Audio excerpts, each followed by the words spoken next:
Ayo, welcome into the CHGO White Sox postgame show, presented by PointsBet. Use promo code CHGO when you sign up to get 2 risk-free bets up to $2,000. Welcome into the CHGO offices here in the West Loop of Chicago. You are seeing Studio A, lovely Studio A here in our CHGO offices. I'm Sean Anderson, the host of the CHGO White Sox podcast. You can follow me on Twitter at Sean_W_Anderson. You can follow the show on Twitter at CHGO_White Sox. And alongside me, as always, my co-host, Herb Lawrence. Hello. You can follow him on Twitter at Ecknerwall23. He's a CHGO White Sox community leader. And as Shiba Doge says in the comments, no longer undefeated in the Cascade era. The White Sox are now 4-1. Post-Cascade. Still a great record, Herb, but the White Sox lose tonight 3-2 against those vaunted bastard Astros. How you feeling? Weirdly enough, not frustrated. Giving up only 3 runs to the Astros is a win, especially how Michael Kopech pitched early on, and to only score 2 runs is typical White Sox. So Framber was decent, not necessarily on his game, but I was going to be shocked if the White Sox were swept this series. So losing sucks, and since the Guardians and the Twins won, the White Sox lose some ground on both of them. Now they're 2 games behind the Cleveland Guardians, who have an off day tomorrow, so they cannot, when I'm in Cleveland on Friday, take over first place, which would have been so sweet when I'm in attendance. But, sometimes you're going to lose games. You're going to win 60, you're going to lose 60, Sean. Yes. That's what you do with the other 42. We do know that. This is going to be easily into the loss column for the Sox. And looking at this game, I mean, it's not exactly like, Monday night's game and Tuesday night's game, but it's exactly like if they didn't have the late inning magic. Like the White Sox had the same exact shtick. Yep. Let's hit some singles. Let's hit some singles. Let's hit some singles. Let's have some great pitching, and let's play decent defense. The White Sox, and don't think made some, really ugly errors. There was the one play Romy didn't make, but outside of that, nothing really sticks out for the White Sox in the bad department. It's just, again, your team didn't hit fly balls. Your team didn't hit home runs. Your team is allergic to hitting extra base hits. So, it's just frustrating watching this offense do this again. I mean, and I know we're going to bring it up a little later, but another bases loaded, nobody out situation, and the White Sox get 1 run. Right. That's unacceptable. It's just very sad that, the sequence before, where he's just walking and he's on the ropes in Framber Valdez, and then we go up there, swing at the first pitch, GIDP.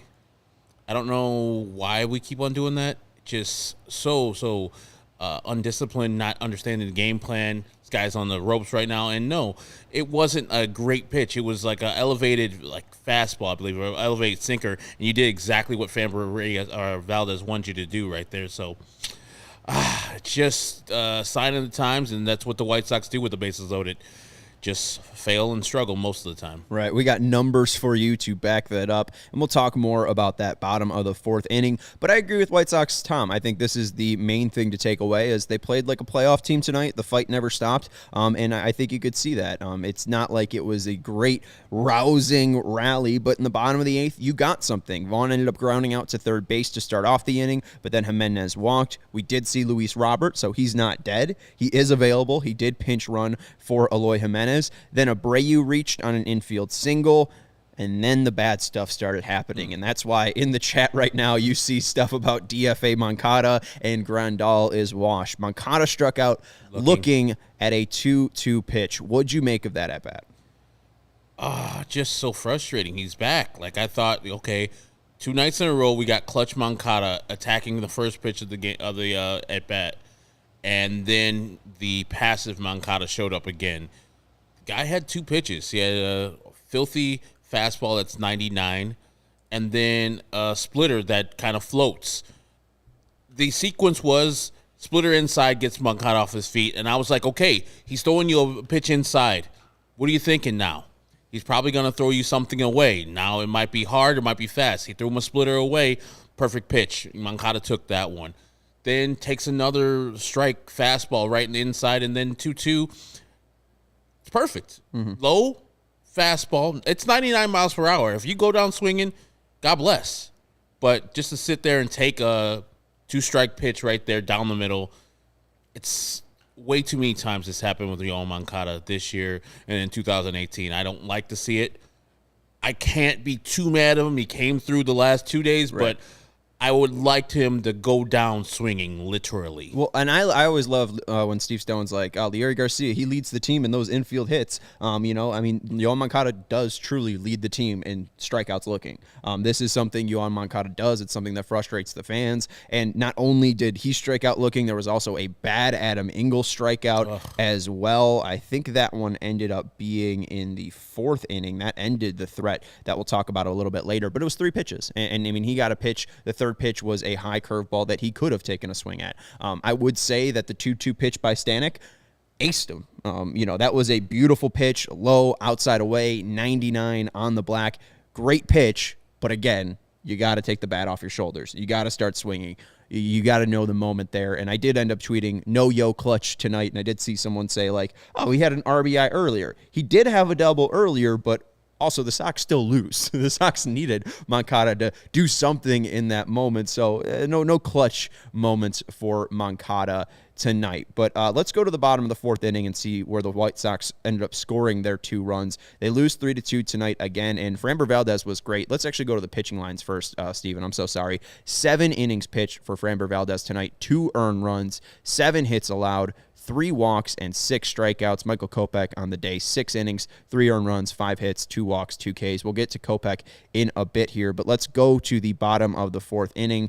Eloy Jimenez is up. He takes a strike looking, then takes a ball on a curve low in the dirt, and then Valdez goes back to the sinker, basically in the same spot. Jimenez rips that for a single, back up the middle, which was great, and then Jose Abreu. Fantastic game tonight.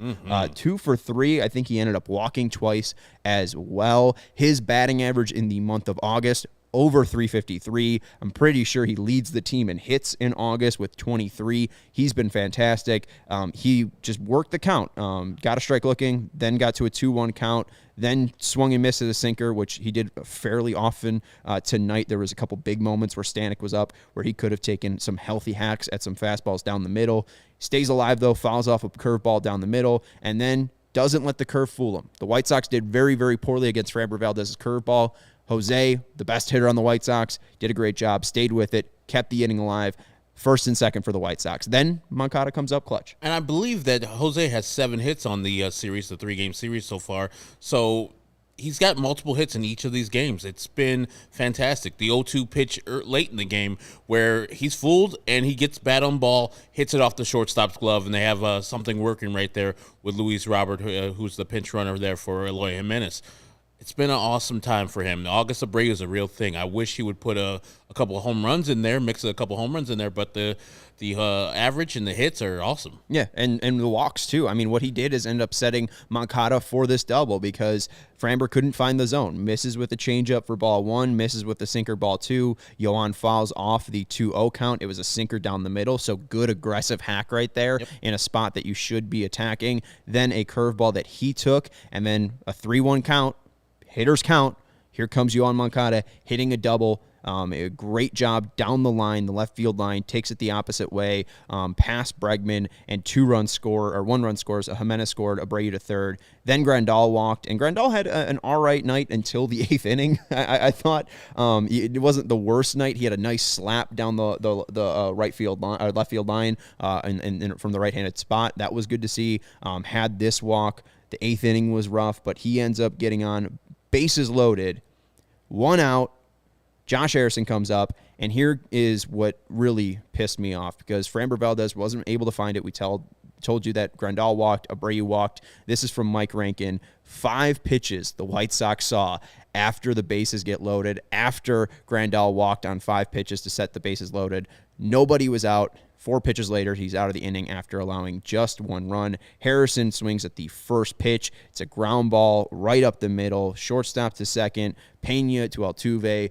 Double play. They get out. Abreu ends up scoring, so it's 3-2 White Sox. And then there's the horrible Adam Engel at bat where you have runners, runner on 3rd, 2 outs, and he looks at 3 strikes, just strikes out, walks to the dugout, and the White Sox are unable to capitalize on the bases loaded. An awesome game to watch, and the first pitch is low, and so the first at-bat that he had, there was a couple questionable calls, and, yeah, I understand that there are questionable calls, but that was the first at-bat. The second at-bat, you should understand the umpire has been calling those low pitches and high pitches and wide pitches. He was very inconsistent today, but adjust to what the umpire's zone is. Stop arguing with them.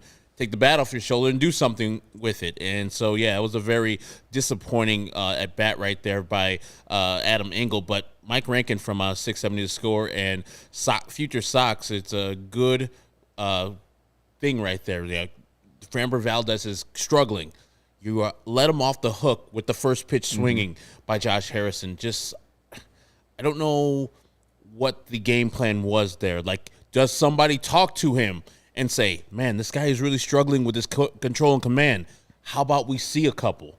How about you let him get himself into trouble and let him come to you instead of you jumping out? This is the problem with the White Sox. They're aggressive in non-aggressive spots, or it's not supposed to be aggressive spots, and passive in aggressive spots. So, I mean, Josh has been more, better than he has been poor this year, so it's hard for me to go too hard on him, but also that is a common theme with the White Sox. And some might say, well, you see the other day where Yohan attacked the first pitch, but that was like a 6-pitch walk for Yohan, or for Yasmani Grandal before Yohan. So he was like, okay, he's been in and out of the zone, and Yasmani has a good eye to see those close pitches being balls. Yohan was a good aggressive swing right there because the ball was in the zone, in his zone, and he crushed it. I think Framber Valdez threw a sinker in on the hands on Josh Harrison. Did exactly what he wanted him to do. Right. And, maybe Josh was hoping to pull it down the line, hit a double like he did last night, but it just didn't end up coming through. And it's rough. I mean, I see Derek saying bye-bye division. They're 2 games back. They just had a 5-game winning streak. I don't really think it's bye-bye division. I don't think you need to give up on this White Sox team. I don't think we saw... I think what we saw was a team with fight, but a team with a horrible game plan. And a team with poor coaching, which is something that we have seen. But also, they're still 2 games back. I see Tim Tam saying, hot take, but maybe I don't think this is the Sox years. Cleveland is a better team. Cleveland's a smarter team. Cleveland is a better coach team, but they're not a more talented team. And at the end of the day, I don't know what's going to win out over 162, if it's going to be the talent or if it's going to be the smartness of an organization.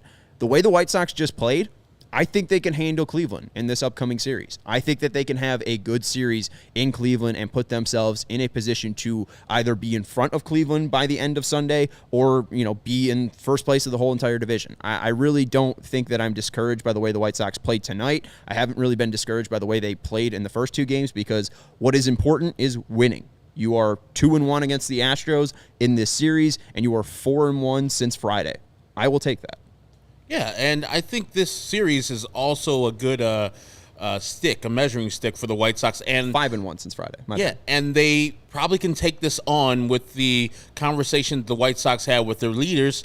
Say, hey, urgency needs to stay at a level, needs to stay at this level at all times. Never wane, never go down because we're not playing a caliber opponent that we think we need to bring our play up. Keep it at this level. You see how well we've played versus the Houston Astros. We got 2 out of the first 3 games. Hell, let's go out and get the third of the fourth game, and then go out to Cleveland and take our division and never give it back. This is stepping on throats. Right. When you have them in front of you, now it's the time to take over. I don't care who they're throwing out there. Tristan McKenzie's been pitching well. Fuck him. Savale, crush him. Right. Hey, and you got Bieber as well. That's the other guy. Shane Bieber, you got to him last time. Crush him. And here's the thing. I mean, let's go into KPW's chat real quick. He ended up saying, we tend to forget that this team doesn't need the division to get in the playoffs this year. They're still 2 games back in the wild card. It's a fair point from KPW. I just don't think the White Sox will have enough to climb the teams that they have to. They have to climb over the Orioles. They have to climb over the Twins. And they still Blue have Jays to. Too, right? Well, yeah, the Blue Jays currently sit in that 3rd spot. So you have to climb the Blue Jays or Rays or Mariners to get there. I just don't think that they will. I think Toronto will end up holding them off. I think the Rays will end up holding them off. I think the Mariners will hold them off. I think those are looking like your 3 wild card teams, unless the Yankees truly like fall off and shock. I don't think the White Sox are going to be in a position to win a wild card. I think that Minnesota, especially with what just happened with Tyler Mahle, they're probably not going to be in competition for that wild card there. And it's really going to come down to the White Sox and Guardians in the AL Central, because this team, I think, to win the wild card, you'd probably have to be around 90 wins. The White Sox just simply aren't getting to 90 wins. No, not at all. I mean, if they get to 90 wins, they're winning the division. That's over. Right. The division's over, so they don't have to worry about the wild card there. Mariners are 65-54. They are in the first wild card spot. They're a game and a half above, I believe, the Tampa Bay Rays in second. The Rays are 62-53. They're a half game above the Blue Jays, who are in third place at 62-54. Sox are 2 games back at 61-57. And the Sox, too. Orioles plus 6 run differential, Twins plus 32, Jays plus 47, Rays plus 27, Mariners plus 28, White Sox minus 12. And remember, after the White Sox play the Cleveland Guardians on Sunday, they go to Kansas City for a 1-game makeup, and they travel to Baltimore. Right. So it's really, really messed up travel, Cleveland to Kansas City, back out to Baltimore. But the Baltimore Orioles in front of the White Sox for one of those playoff spots. This is a tough schedule. The White Sox need to bring their A game. I don't really know if it's that tough, because, I mean, you look at the Houston game. They got 1 more game against Houston. Tough. Then they got 3 against Cleveland. Really tough. Then you got Kansas City. Tough, because they've beaten us more times than we've beaten them. I guess, but you got Kopech on the mound. You're going up against a lefty. I'm sick. I mean, you're supposed to go up against Daniel Lynch in that game. I understand KPW's in the chat. I know that's the boogeyman, but if the White Sox aren't able to handle Daniel Lynch, you're not a playoff team, and they haven't been able to yet. But, I mean, if you have the matchup you just did against Framber Valdez, I think you're able to get more lift against Daniel Lynch than you are Framber Valdez. And then you got 3 against the Orioles. And I see Tim Tam saying Orioles tough. Yeah. Yes, but they're throwing out Spencer Watkins, Jordan Lyle, and Austin Voth. They should be able to handle the Orioles pitching. They should have been able to handle the Orioles pitching the last 4-game series that they had. I'm about to say, those are the same pitchers that pitched versus the White Sox. And they all stink. I mean, what you got to do is be able to... Do they split with the Orioles or lose 3 out of 4? 3 out of 4. And with the thing with the Orioles, though, the Blue Jays just saw this, KPW just saw this. If you're able to outpitch the Orioles and shut down their offense, they can't win games because their pitching is very, very bad. Then they got Baltimore, Arizona, KC, Minnesota. They don't play a true playoff team until Seattle on September 5th. I'm not even counting Cleveland as a playoff team. So outside of Houston on Thursday, the White Sox probably won't see a playoff team until September 5th. So I don't know. It's definitely not over, folks. I don't think you need to be hanging up on the White Sox. They just won 5 straight games. It was 1 loss. All right, folks? Don't worry too much.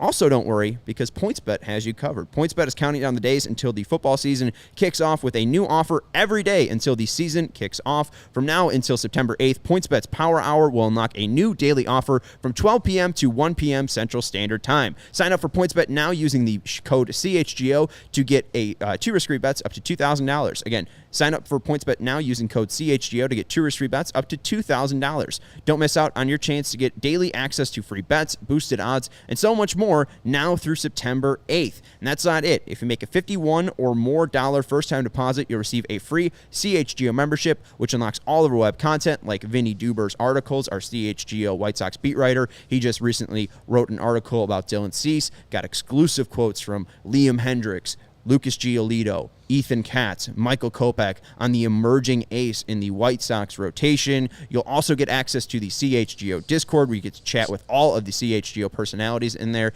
and you'll even get a free shirt of your choice from a CHGO locker. And we have a brand new size C shirt. So if you're looking for some new White Sox merch, head over to the CHGO locker, head over to the PointsBet app, and use code CHGO when you sign up. And again, if you make a $51 or more first-time deposit, you'll receive a free CHGO membership using the code CHGO. Download the PointsBet app today and use code CHGO to take advantage of this limited time offer. Don't just bet. Live your bet life with PointsBet. If you or somebody you know has a gambling problem and wants help, call 1-800-GAMBLER for crisis counseling and referral services. And our next partner, Athletic Greens, has a product I use literally every day. I know Herb uses it literally every day, if not almost every day. Okay. I know our guy, Luke Steve Stuckmeyer, uses it every day.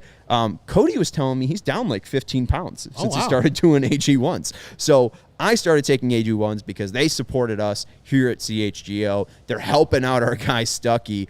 It is a great way to start my morning. It kind of has a mild tropical taste with one delicious scoop of AG1. I taste those mild tropical taste I look forward to each and every morning, and I absorb 75 high-quality vitamins, minerals, and whole food source superfoods to help me start my day right. My gut health has been better. My nervous system has been better. I've gotten sick less, and I feel more energetic because when the White Sox lose, AG1 picks me up. Athletic Greens has over 7,002 5-star reviews, the extra 2 coming from Herb and I. I guess Stucky would probably be the 7,003rd 5-star review, and it's lifestyle friendly, whether you eat keto, paleo, vegan, dairy-free, or gluten-free. Right now, it's time to reclaim your health and arm your immune system with convenient daily nutrition. It's just 1 scoop and a cup of water each and every day. That's it. No needs for millions of different pills and supplements to look out for your health. Herb puts it in his smoothies as well, so you can do water, smoothie, whatever makes it easy. And to make it easy on you, Athletic Greens is going to give you a free 1-year supply of immune-supporting vitamin D and 5 free travel packs with your first purchase of Athletic Greens. All you have to do is visit athleticgreens.com/CHGO Sox. Again, that's athleticgreens.com/CHGO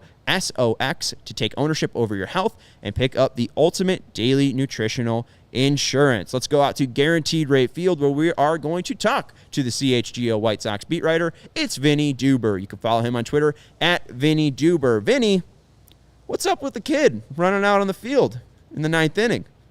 He wanted to meet Adam Engel. But, guys, even if you run out on the field and get a hug from Adam Engel like the kid did tonight, you should not do that because you will end up in jail. Vinny, are you pro tasing kids or anti?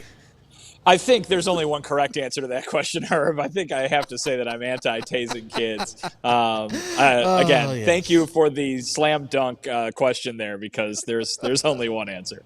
Okay, here, I'll give you another slam dunk question. Were the White Sox in a bad mood after the loss tonight? Michael Kopech was. He was very agitated with himself, mad at himself. I said to him, hey, you're always talking about trying to put this team in a position to win, about giving them a chance. 3 runs, 6 innings, not terrible. That could accomplish that, yes. And he goes, I did bad tonight. He thought he was the reason that they didn't have a chance to win. I would argue a little bit, but he was not pleased with that first inning. The 4-pitch walk to Jose Altuve, you could argue, cost the game, right? That was the difference in the game, maybe, as he went on to steal 2 bases and score on a sac fly. Kopech took responsibility for both of those steals as well. I mean, obviously, he's the pitcher. He's supposed to be holding the runner on, in the most general sense of that. But he thought that he made a bad throw to Romy Gonzalez at second base, and then he thought his frustration over that bad throw kind of took him out of it a little bit, long enough for Jose Altuve to take advantage of his mindset or his thoughts being elsewhere and racing right over to third base. So certainly that was capital base running by Jose Altuve, as much as everybody in this ballpark and probably every ballpark in the country that isn't in Houston hates Jose Altuve. You got to compliment him for some really heady play there in the first inning. Right. Yeah, he put himself, that's basically the win right there. That was the winning run. And yeah, you're right. It's a quality start from Michael Kopech. 6 innings, 3 earned runs. I don't think it was that bad. Did he go more in depth, though, about how he needs to avoid that or what he could have done better in that situation with Altuve and keeping that runner at first or even at second in that moment? Yeah, it seemed, I shouldn't say different, but Tony La Russa talked about that and said it's about holding the ball a little longer.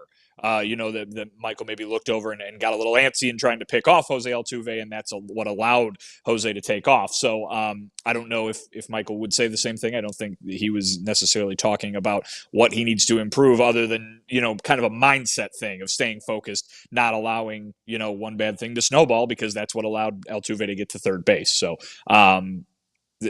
Tony said that the play is hold the ball a little bit longer. That's what Michael needs to do. Michael said he needs to kind of, cue up the focus a little bit more.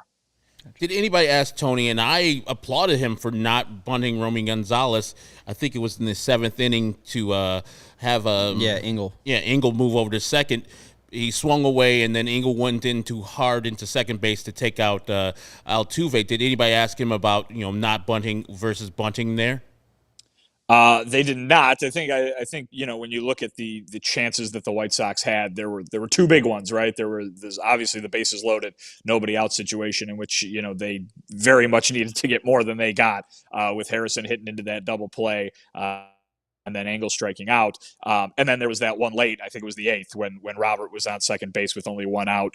You've got him in there for a reason to utilize the speed. Let him utilize the speed. Go ahead and just get a ball to the outfield and let him make the play home. So those were the two big moments for me.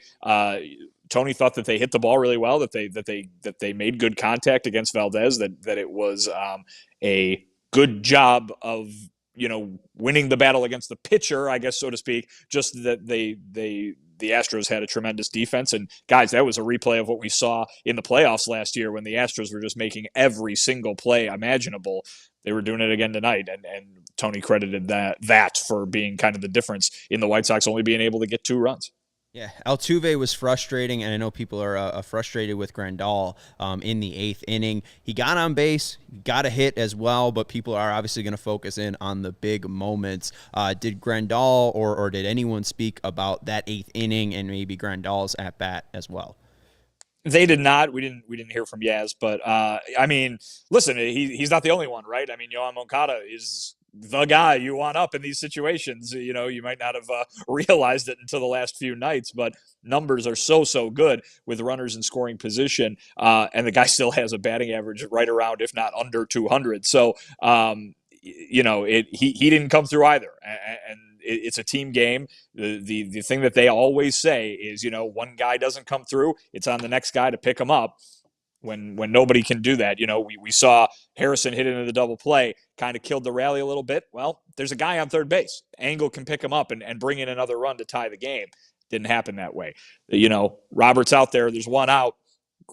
Moncada strikes out. Grandal couldn't pick him up. So the team tonight was what jumped out to me as not being able to get the job done. You had numerous different guys kind of bring an end to some scoring situations. You just brought up 2 or 3 different ones there. So it is a team game, and they've got to figure out how to get the job done, even when the individual doesn't come through. And I know they don't do moral victories, and I don't necessarily need moral victories for tonight. I think that tonight they had kind of the right mindset. I felt like the bats, for the most part, except for the Angle one and the Moncada in the 8th inning, were good at bats. And the Robin and the now I'm thinking about the Josh Harrison one too, to ground into a double play. So I feel like that the article that you had, or the tweets that you sent out earlier about the 10-man leadership council that they had by Tony La Russa really has worked. Even though they didn't get the W today, I still feel the intensity. I feel the urgency that the White Sox are playing with. Did they say anything about, hey, we're still playing well, sometimes a better team's going to beat you on nights like these? Absolutely. And I mean, hey, it's baseball. Sometimes a worse team's going to beat you on nights like these. But I think what they can look at is that they were in it to the last swing, right? I mean, it was a 1-run game. Romy Gonzalez could have put the ball in the seats and it could have been tied. It is remarkable how they've been able to play and win until tonight, these close games over the last 6 days, against the last 3 days against a very, very good, if not Astros team that might be just the favorite to win the World Series right now. It is very impressive and very different looking. We haven't seen now for 6 days kind of a drop like we were used to seeing from the White Sox quite often earlier in the season, where, sure, they'd have a win, they'd have a nice night where things were exciting, and then the next day, they'd go out there and just be, flat offensively specifically. We haven't seen that the last week now, and whether you want to credit a team meeting, whether you want to credit just winning and, the momentum gained from winning, both of those things were credited. Liam Hendricks pointed to the results and said, man, it's worked out pretty good. Look at what this team meeting has brought, and it's nothing but wins until this evening. Tony La Russa said, yeah, we're having more fun because we're winning. And that's what we've been hearing all year, right? So that was kind of the key to this team kind of finding itself again. I don't know. I don't know if the meeting is just a coincidence in terms of its timing, or if it really did have a big effect. Liam Hendriks seemed to think that it had a good effect, or at least was maybe a little necessary in kind of writing, making sure everybody was getting on the same page and that everybody was feeling the same way about what they needed to do. Certainly, the White Sox are extraordinarily realistic about their situation right now. They know what needs to happen. We heard Johnny Cueto say earlier this week that they need to win every game, right? That they need to treat everything like a playoff game. And I'm walking out of the press box tonight to come down to the press conference and, pass by some fans who are walking out of a suite. And one of them says to the other one, man, this is like a playoff series. I mean, three very close games, one late. You got scoring chances that are few but huge. It kind of has looked like a playoff series a little bit, if for no other reason than this is the kind of baseball that you see in the playoffs. And the White Sox are going to be a playoff team. If they're going to want to win some playoff games, they're going to need to learn how to win games like this. And they've been doing that the last few days up until tonight. Did Liam or Tony talk before the game about what was said in that meeting? And do we know all the players involved in that team meeting with Tony La Russa? We have guesses, by the way. Yeah, I mean, I think you can make a pretty good guess at this, but I will say we only know of two: Liam Hendriks, who talked about it, and Jose Abreu, who was mentioned by Liam as kind of giving the topic sentence of the meeting, so to speak, kind of diagnosing what the White Sox biggest problem was. He said that Jose said that the team's confidence turned into cockiness and that they thought that they were going to go through this entire season just like they did last year and really roll to an AL Central title, that it was going to be easy.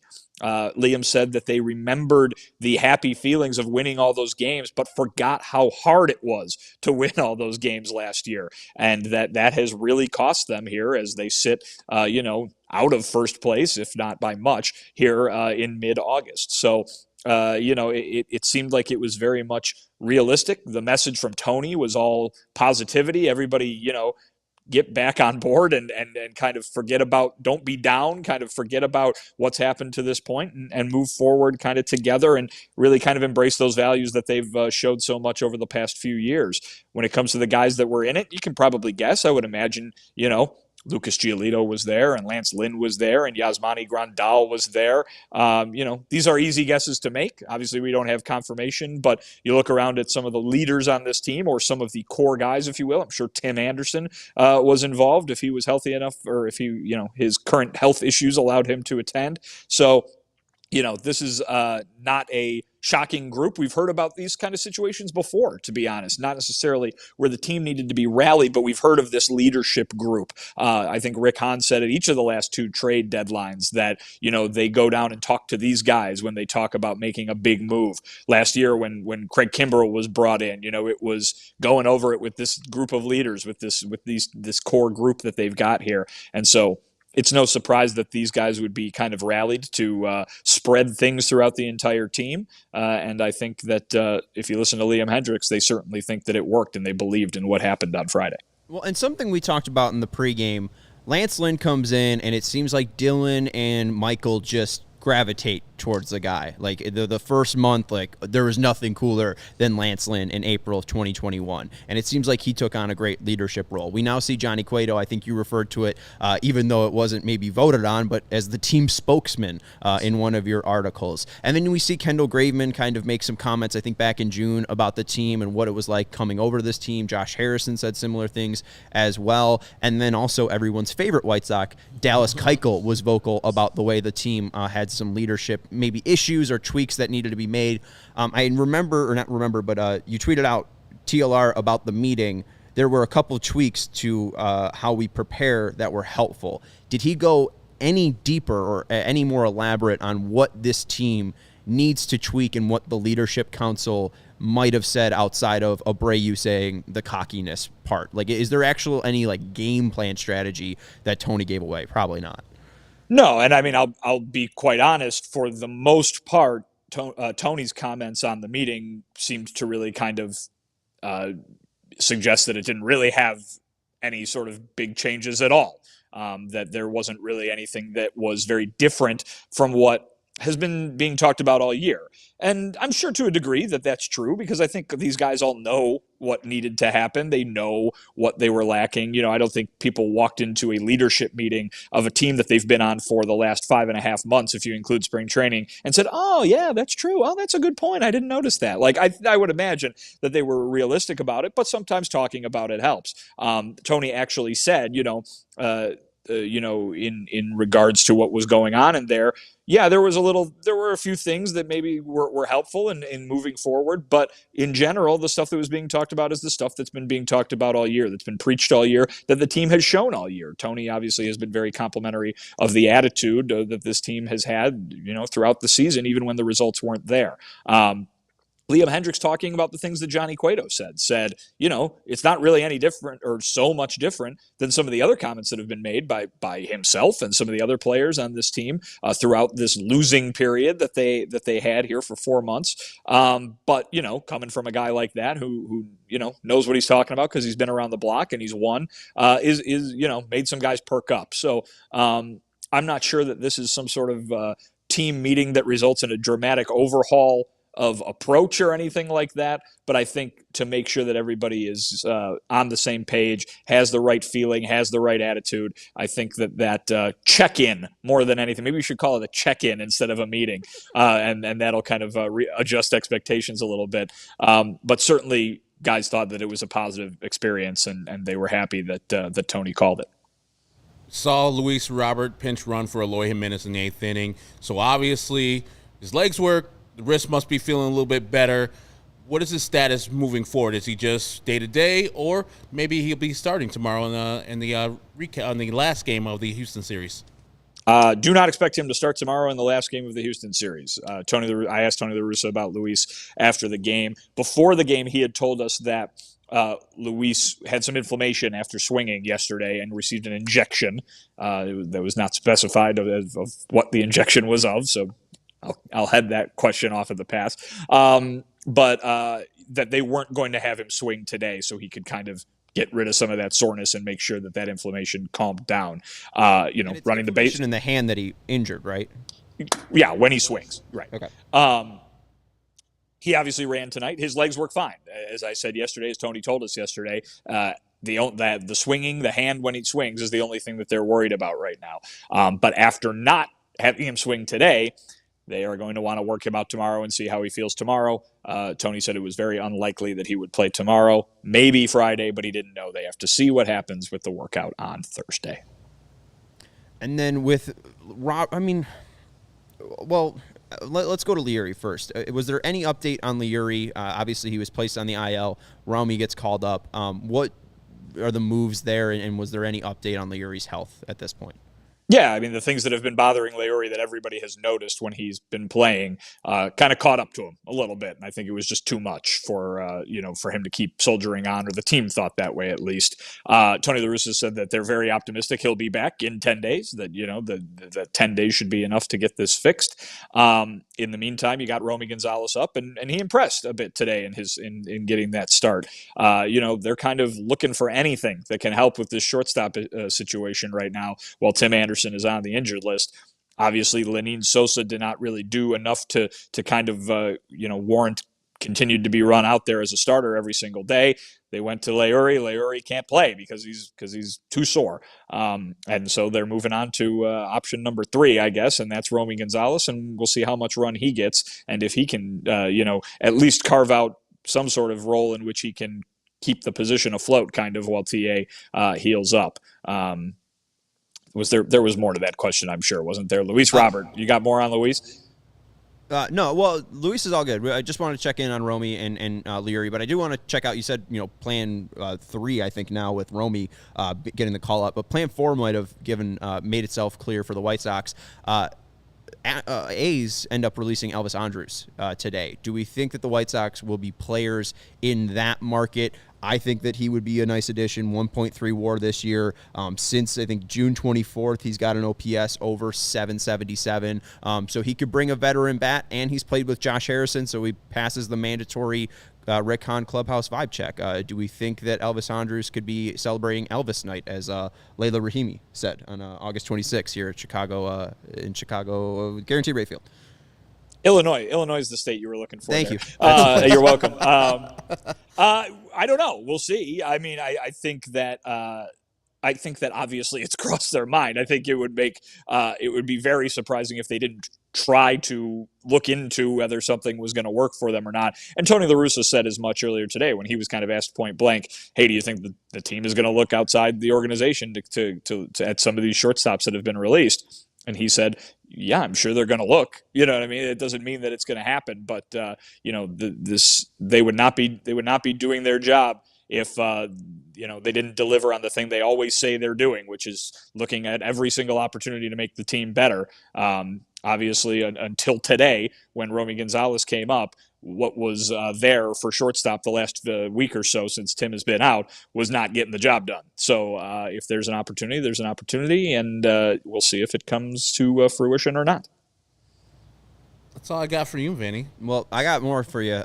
We saw John Greenberg. Saw you're pulling out a Frank Zappa record today, and then you post the Hall from Pinwheel Records. Why don't you take us through what you got today?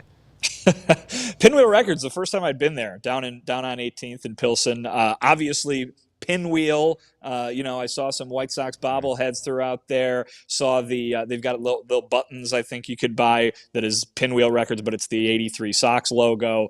So yeah, I have a feeling that is a Sox themed record store. But it was fantastic. It was a nice experience. I definitely would recommend anybody to go check that out. I did get I got Cheap Trick, Illinois' own, at Budokan. I got War. I got a War record there. That's my first War record. Yeah.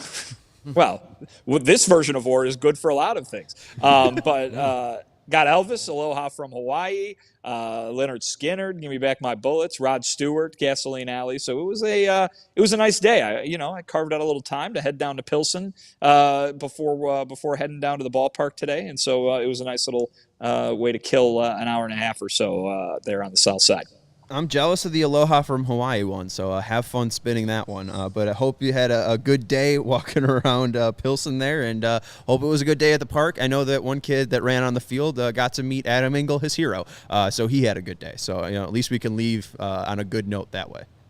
Yeah, I mean, I don't want to speculate. I'm hoping he left on a good note. You're not supposed to do that. You're not supposed to run on the field. So, Herb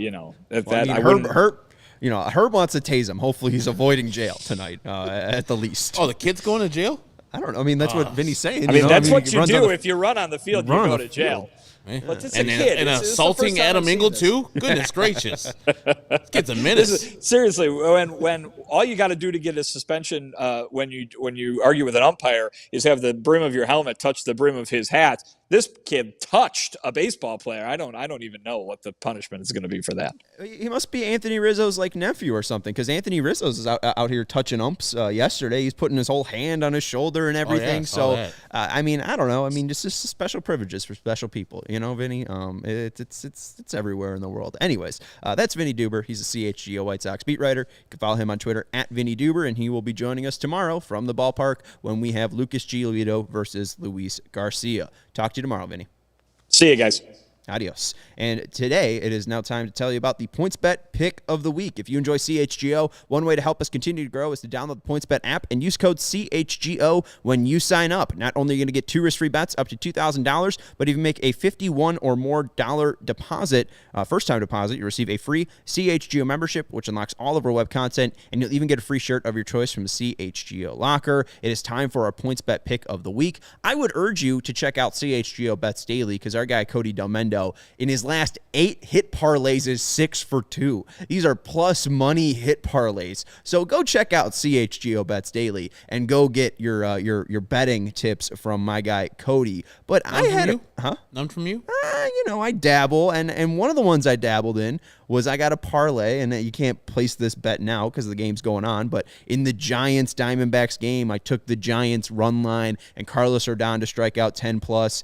He had 11 strikeouts. Giants are currently winning 2-1. Hopefully they can push across another run. But tomorrow, I think the White Sox should probably hit a home run. I haven't hit a home run yet against the Astros, so let's just get one tomorrow. So how about that's your pick of the week? Go pick a White Sox player to hit a home run. put some money down on the PointsBet app, and hopefully you win some money, and you'll be very, very happy. You'll also be signing up with the fastest sportsbook easier than ever, so you can start living your bet life in seconds. So what are you waiting for? Once the game starts, don't just bet. Live your bet life at PointsBet. Gambling problem, call 1-800-522-4700. It is time. Do we have the video? Yeah, I could get that for you right now. All right. It is time to see what we were talking about with Adam Engel and the kid in the 9th inning. All we saw on the screen, Herb, was just Reynaldo Lopez. Yes. And I had no idea what was going on. And it was probably about a 2-minute delay. Yeah, I knew there was a person on the field, but you alerted me because you were looking at Twitter and you said, oh, it was a kid on the field. I was like, tase him. He's on the field. He's not doing what he's supposed to be doing. It was taking a long time for them to get that kid off the field. They were treating him with kid gloves. Well, and they were treating him with kid gloves, and if you tase the kid, it's probably easier to pick up the kid Much and easier. get him off the field. So let's watch the kid run around in the outfield of the White Sox Astros game today. Sign basically, just jumping up and down. Now he's running towards the bullpen right by the catch sign. And this is after Adam Engel, the Adam Engel hug. But he's running around and runs right into the security guards. But I don't understand. Tase him, first off. But those security guards are coming from the left field line. Yeah. He's out in center field. How is it taking that long to get to him? Let's hurry this up. They're in no rush. It's a kid. They don't want to frighten him, probably, firstly. And then secondly, they don't want to have to tackle him. So the kid gives himself up. It'll be a nice night in the stripy hole. See, for the kid. I would have enjoys loved it. if that kid gave him a couple jukes, like a little whoop, little Chris Berman whoop, little whoop, back, whoop. That would have been great. And I want to give a shout out to who is the username? Bobby on that Mason? one? Bobby Mason at 325_Hawks. So thank you, Bobby, for the shot of the kid running on the field. Ridiculous stuff. Where are your parents, kid? Why aren't you in school? This is why school starts in August now, Herb. This is why you were telling parents not to bring their kids to the baseball game. A, they're going to get hit with 5 balls. Always. And B, they're going to be jerks and run out in the field. I mean, we can't do anything to the kid because it's a child, a innocent child there who's jumped over the fence. Not that innocent. But whoever's parents or guardians, they probably should get some banning from the ballpark for a certain period of time, and maybe they should spend a night in the stripy hole. Put them in jail. I mean, because you can't really do anything to the kid. I mean, that's half the thing. Like, he knows he pretty much has immunity. They're not going to throw him in jail. They're going to give him hey, don't run on the field anymore, kid. Who are your parents? And they're going to that guy over there. And it's like one of the Legues again. It's like, oh, God, the Legu had a kid? Oh, no. You know what I'm thinking? The parents probably encouraged it. Oh, yeah. Why? Your kid's You gonna go think to the jail. kid just jumped? You're banned from life, Yeah, buddy. but the parents also know he's not going to have any repercussions for it. That's not true. I always was tempted as a kid to run out in the field and go do that. And it was always like, oh, I see those security guards. There's no way I'm taking that chance. Paul is incorrect for this one. Our guy Paul incorrect on this one. Not shame on the fans for cheering him on. Go up to what he said a little bit earlier. By the way, that kid is being groomed to tackle a first base coach someday. Tase him and his father. Boom. Yeah, that's Knock what I'm saying. it off, Paul. That's what I'm saying. He's a Legu. He's a Legu kid. You never know what these maniacs can do. If you're bold enough to run on the field, you never know. So this is why we are #tase the kid. Oh, yeah. I was endorsing it. Well, before I knew it was a kid, I was like, why don't they tase that person? And then Sean said, it's a kid. I was like, okay. Still a person, right? Yeah, hey, it's still a Sorry, person. kid. Electricity runs through your body, too. And I will need. Of course, I'm kidding. I don't want any letters. No. Don't send me any mean things. Don't send Jake or Kevin anything. Herb likes to tase kids. I don't. If they're out on the field, they should. I've never tased one kid in my life. Yeah, not one. And I could back that up. Not looking to do one. Not looking to tase a child. The famous quote from Herb Lawrence. I'm going to ask you to do something important here, Steven. If you can go to John Heyman's I just did. Twitter. I got it. You want to just pull it up on the screen and show it to us? I'll do that. I got you. Don't worry. I sent it in the chat, but just type in Jon Heyman right there. It should work because he's reporting that Elvis Andrus, we just asked Vinny about it, but he is in talks with the White Sox. Per Jon Heyman, Herb's best friend. Oh, he's the greatest. At Jon Heyman, White Sox are likely landing spot for Elvis Andrus.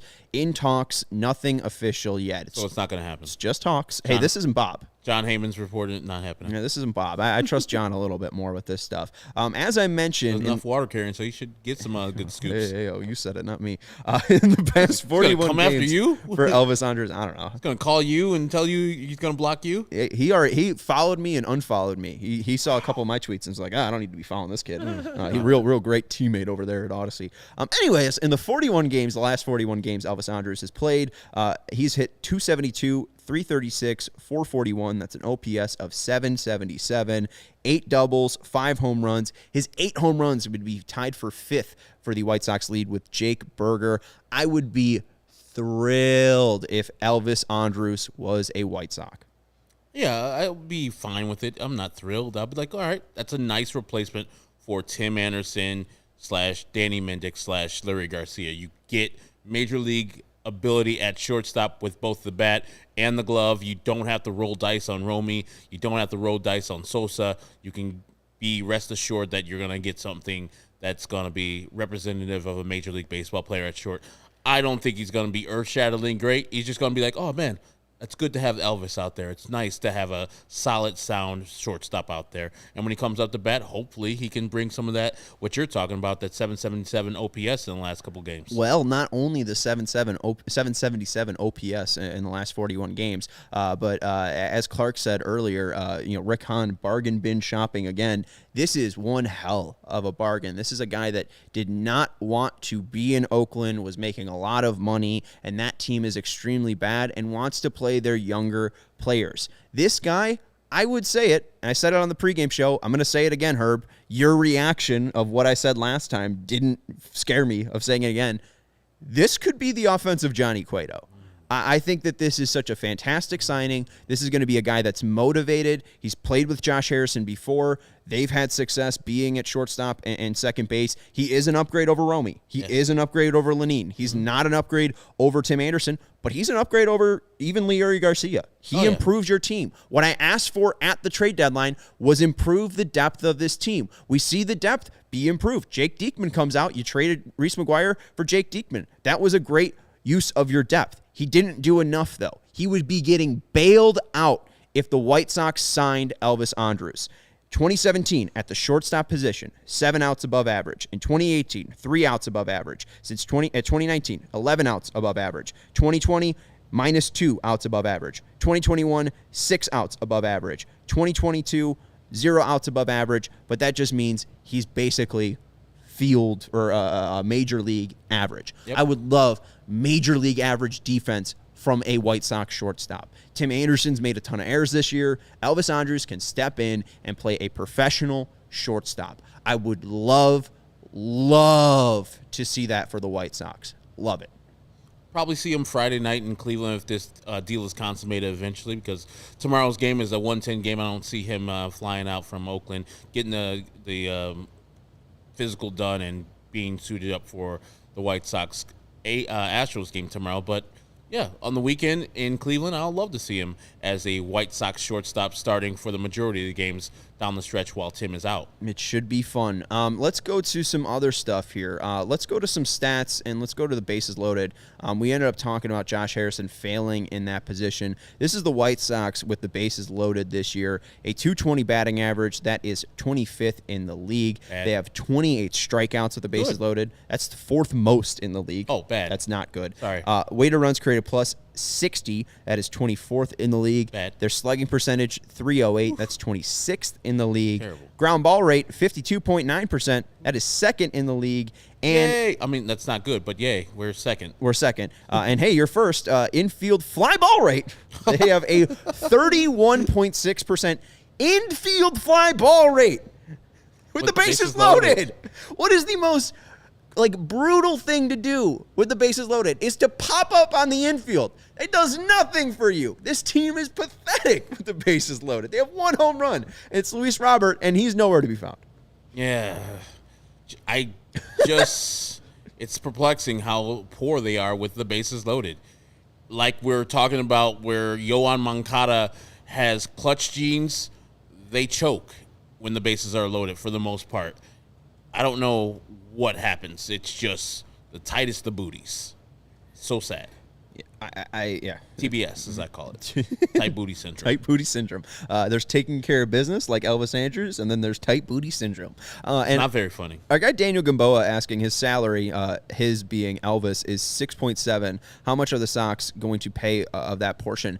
Now, I'm not sure, but the way that I have understood baseball rules for my entire life is the White Sox, or the A's released Elvis Andrews. They released him, so they did not designate him for assignment. So if a team was to pick him up on waivers, then they would be responsible for his salary. Correct. But since they released him, and since he is a major league player with multiple years of service time, he can refuse an assignment.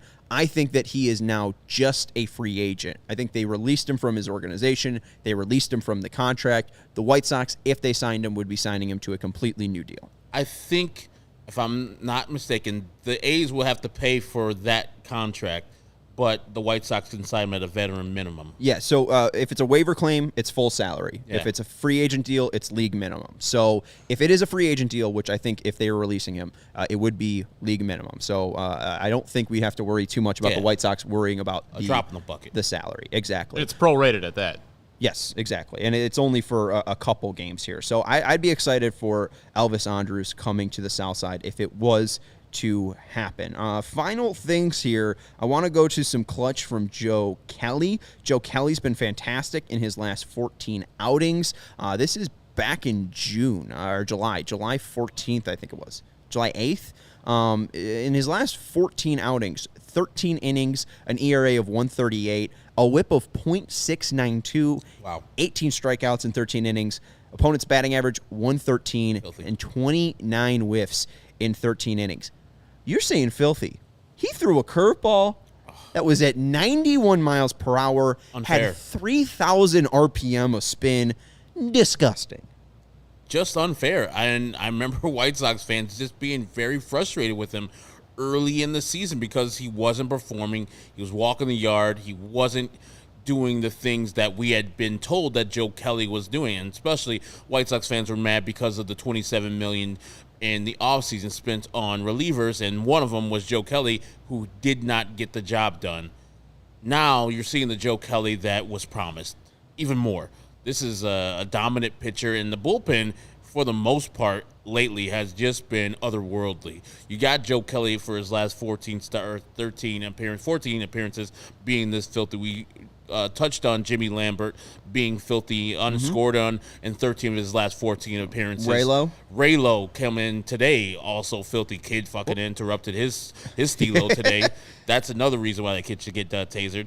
But yeah, and then how many saves has Liam converted in a row? Like 18 in a row? Oh, he's been money. Yeah, he's been nails. And here's the other thing too. Graveman's been pretty decent. I got this. I want you to guess this pitcher. Over the last 2 months, and this is from Alex Root, our guy, this bullpen, White Sox bullpen pitcher, 22 innings pitched, 2.45 ERA, a 2.25 FIP, 10.2 K per nine, and a 2.45 walk per nine. I'm going to go with Jose Ruiz. Jose Ruiz! Boom! Where's the weak spot? Vince Velasquez in this bullpen? And he did well, too, the other day. Hey, so, maybe Rick Hahn spending $27 million or 27% of his budget on this bullpen makes some sense. And Jake Diekman, too. He's been great as a lefty coming out of the bullpen for the White Sox. That's all good for the playoffs. White Sox have been getting great pitching. I know Michael Kopech was upset with his outing. I think he should be upset about Jose Altuve. Yeah. That's his fault. That was the worst thing that he did. Even the throw to second base, it hit Romy in the mitt. So he's being nice, bailing out the rookie guy right there. That was a good throw by Kopech. Romy needs to catch that and it's tag questionable. it. Could have been better, but it's still. And he didn't step off the mound in time and deliver a good throw, so he could have got him out. That's why they call it a stolen base instead of an error on Romy, because Altuve had such a huge jump on that one, and then he stole third, like the next pitch. Right, and yeah, Kopech just needs to be better in those situations. But I do want to talk about this. No home runs tonight from either team, but Sarah Lang tweeted out last year, and I think this, let me get the date for you guys. The date was during the postseason. Now Twitter's taking forever to load. Oh, great. November 2nd, 2021, at 10:42 p.m., she tweeted, teams to out-homer opponents were 25-2 this postseason. So we see in the past 3 games, the White Sox, no home runs. And that's why I don't know if I buy the White Sox being back, or I buy the White Sox being able to be a contender in the postseason this year, because, yes, they were able to sneak out those wins on Monday and Tuesday, but still, you need those big moments. You need that one big at-bat. You need that home run with the bases loaded, where the White Sox have only gotten one this year. They need that clutch, big 2-run, 3-run, 4-run home run. I really have just been really frustrated with that. But 25-2 teams were last year when out homering their opponents. But on the opposite side, I don't believe the Astros have hit a home run in this series, right? Altuve hit one on Tuesday. I forgot about Tuve. Fucking Tuve, he's the worst. Right. But we won that game. So, yes, in the playoffs, selective power is king. And, of course, starting pitcher and bullpen. The White Sox have that. They have the starting pitchers to get the job done, and the bullpen we just went over. Now they need to put together the power. They have the ability to do it. It's just so frustrating that they come up time and time after again, and they're just hitting singles. Some could be attributed to their goddamn hitting coach, who has this team hitting singles like he has his Marlins teams back in the day hitting singles. So they need to change their approach. Maybe another meeting needs to be with the hitters, and the hitters need to say, hey, guys, just get under the ball a little bit more. Just slightly underneath the ball. Lift that ball in the air. Not Kyle Tucker, 45-degree angle in the air. Well, hit it like 37. Hey. And hit it like 105 miles per hour. That'll go out. Aloy hit one to the track.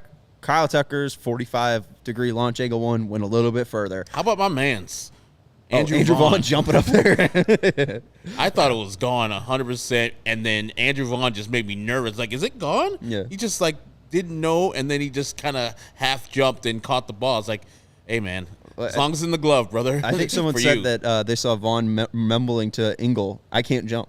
after he heard that. So that was good. Oh, yeah, and there's Clark saying everyone sees Vaughn after his catch at the wall. I can't jump. We also saw A.J. Pollock mumble, you stupid bitch, I think, at Yuli Gurriel after he flew out to him, which was a great catch by White Sox. And we remember that because Yuri Gurriel is the one that made the offensive gesture to Yu Darvish, who was the teammate of A.J. Pollock at the time with the Dodgers. So there's probably some hatred there because of that specific incident, and the Astros too. Maybe. I wouldn't put it past him. I don't know if A.J. was A.J. on the 2017 team? I believe so. He's been on the Was he on Dodgers for that for long? a minute now. But just looking at the whole pitching stuff here, the White Sox aren't winning a playoff game if they go up against Framber Valdez and they allow him to do what he did tonight. 10 ground balls to 2 fly balls. The White Sox, or the Astros. You're right. He was on the D-backs at that time. Yeah, I was about to say.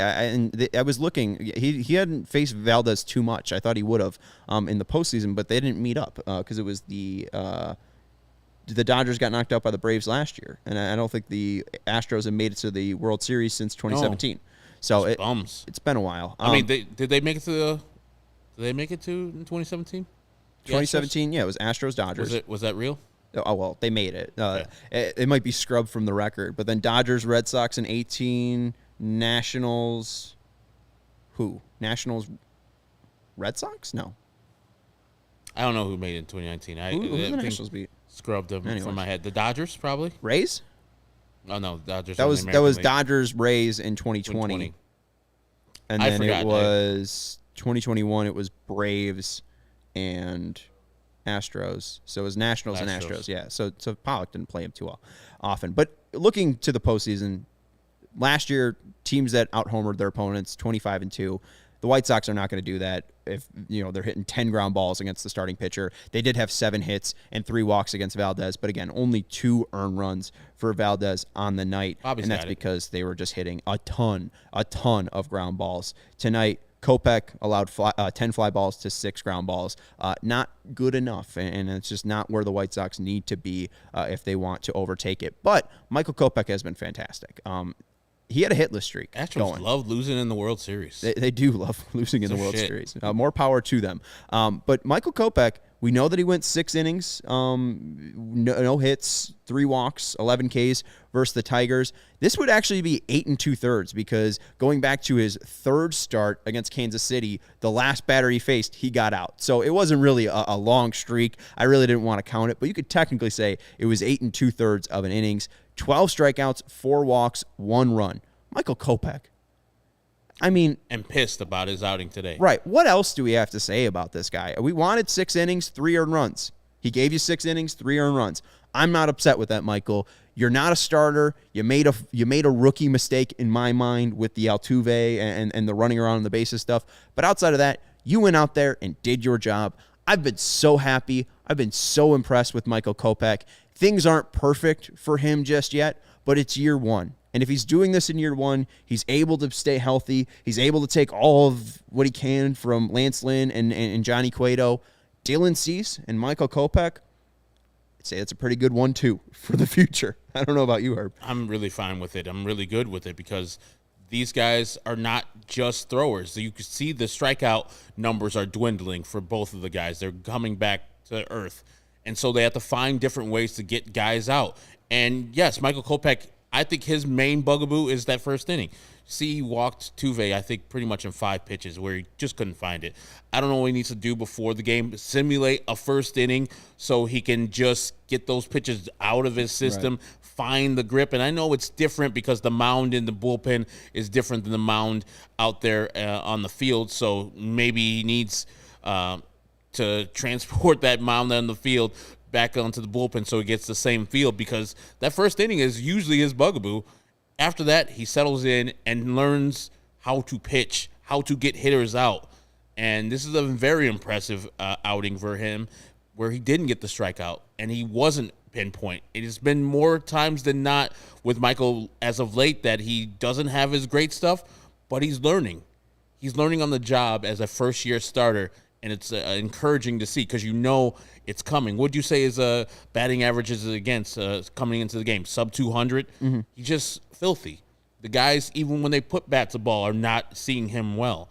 He just has to learn that. And we saw those quotes earlier from Lucas Giolito about, or Liam Hendricks about Dylan Cease, where he's like, the guy has no ceiling. It's limitless. Once he knows that, he'll even go further and farther. That's the same thing with Michael Kopech. Now, he doesn't have the filthiness that Dylan Cease has with the slider, but his stuff is filthy too. I think he needs to get that mental adjustment and say, hey, man, you're the shit. Right. No one can touch you. Throw the ball over the plate. Fuck them. Yes. Throw it over the plate. Throw this curve over the plate. Throw a slider. Throw a changeup. Whatever you want. They can't touch you. When you throw it over the plate, they ain't seeing you, bro. I mean, even I said it, and I thought immediately about the deadened balls. In the actual sac fly that Yordan Alvarez hit, I said to you and Steven, if he gets a fastball over the middle of the plate and he's able to handle it, it's going 486 feet, and he's breaking the StatCast record of Yermin Mercedes' longest home run in guaranteed rate field history.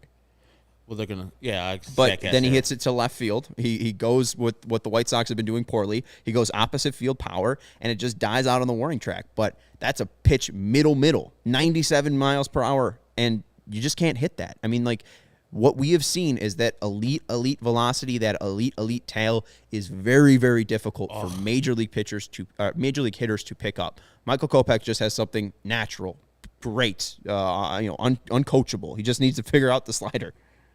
Just filthy, like you said, the late tail, too. 97 with late tail. It's just unfair. And once Alvarez hit that ball, it's like, God damn it, Sean's right. And then I don't know if it was the atmosphere in the ballpark or the dead balls, as you said, or maybe both. But that ball only going to the warning track surprised the fuck out of me. I was like, oof, that man has great power. He's been the hardest hitting guy in the league. He's hits the ball hard 61% of the time this year. I was like, that's gone. That's really gone. Yeah, batting average versus Kopech 195. Pretty good. I mean, somebody's got to get to him. Somebody's got to get in his mind and his face and say, Michael, I know you're not trying to walk people. 3 walks today. All right, it's fine. It's cool. But you shouldn't walk a motherfucker. Well, these people can't hit you. I wonder, too, about just his mechanics in general, because, I mean, even Tom says, he needs to figure out his leg kick and to be able to hold on runners. Stoney was talking about that with a slide step and figuring out that. I do just wonder, though, like, if he's mastered the mechanics and can master it over 6 innings. Like, I still think that's a work in progress. We were talking about that with Justin Verlander, how his repeatable mechanics, no matter the pitch, he's center of the mound. Like, every time I watched him in a couple of games before this one, every single time, same place. He lands in the same place with his push-off leg, and his kick leg is the same. It's like the same mechanics. His arm comes out mostly the same slot. And then for him to reach back last night, 99 miles per hour, right, in the 99th pitch, that's what Michael Kopech can look forward to. He's Justin Verlander's an otherworldly talent, but tell me that Michael Kopech doesn't have that. And look at the base. Look at the base of Verlander. Verlander's got such a strong base, bottom, legs, calves. Kopech's got the same thing. Yeah. I mean, Kopech is built like a truck. And that will come eventually, because remember, Verlander did win the Rookie of the Year, but he wasn't this initially. He has some growing pains. He was always like, yeah, that's that dude, but he was never like, okay, Cy Young. And then eventually he got the Cy Young, and then eventually he got the MVP in that same year. And then at 39 is probably going to win the Cy Young Award. I already named the Cy Cease Award. The Cy Young Award this year because of, firstly, the 39 years old. Secondly, because he's coming back from an injury. And thirdly, because he's got the best stats right as of right now. Hopefully, Cy Cease just comes out and those all zeros for the rest of the thing and makes this a competition, because, giving up 3 runs, people are soured on him. Like giving up 3 runs is some shit to fucking, Cease crumbled under the pressure. No, he didn't. No, 3 runs to the Astros is a great day, just like Michael Kopech had with 1 more inning. We talked about it on the pregame show. If Dylan Cease's fastball was average last night, just average, he would have gone 7 innings. He would have dominated that lineup. I wouldn't have been worried about Dylan Cease at all. That slider was working. He's been fantastic so far. We got about 90 people watching. Really appreciate everybody. It's time to wrap up this show. We are at 29 likes. So if you can help us get to 30 likes, at least 30 likes. We're not asking for one. Just 1 more like. We'd appreciate it. That'd be great to help us out. We love the support of CHGO. And, we had the largest live viewership yesterday when they win. People are excited when this team wins. You also see the ballpark, though. Playoff atmosphere, but only 18,000 in the park on Monday, 23,000 in the park on Tuesday. Clearly, the White Sox fans are desperate for wins. Hopefully, this players' meeting is a sign of things to change. Hopefully, the White Sox continue to play with this fire and intensity. And hopefully, they start hitting the ball in the air. The GM said it back on August 2nd, and they still aren't doing it. You need to hit the ball in the air for this team to go far. Can they win the division without doing that? Yes, but this team and these fans have hope for much, much more, and the White Sox need to step it up. We'll see if that happens. We'll see if they can bounce back tomorrow. It's Lucas Giolito versus Luis Garcia in the rubber match of the 4-game series. Not the rubber match. Not the rubber match, but I didn't know what to say. It's the final match, final game of the 4-game series. We will see if the White Sox are able to win 3 of 4 or if they split another series. There is a pregame tomorrow at 12:30, so join Herb and I. You can follow Herb on Twitter at EcknerWall23. I'm Sean Anderson. You can follow me on Twitter at Sean_W_Anderson. And you can watch tomorrow at 12:30 as we will preview Giolito versus Garcia. And then we'll also have a post-game show for you where Vinnie Duber will join us from Guaranteed Rate Field. Herb and I will be here to recap the game as well and talk to you about the final, whether the Sox win 3 of 4 or whether they split with the Astros. Thank you to Stephen Nicholas for his production of this broadcast. And thank you to everybody for hanging out with us. Blank Name is a diehard, ride or die. Alex, KPW, Clark, Paul, White Sox, Tom, all of you guys hanging out with us. Shyrock, Bobby as well. Raul as well, Raul Green. All of you guys hanging out with us. We appreciate your consistent support of us and the White Sox. And we'll see you tomorrow. Thank you to Fleetwood Mac's 1979 album, Tusk. We'll talk to you tomorrow. Go White Sox.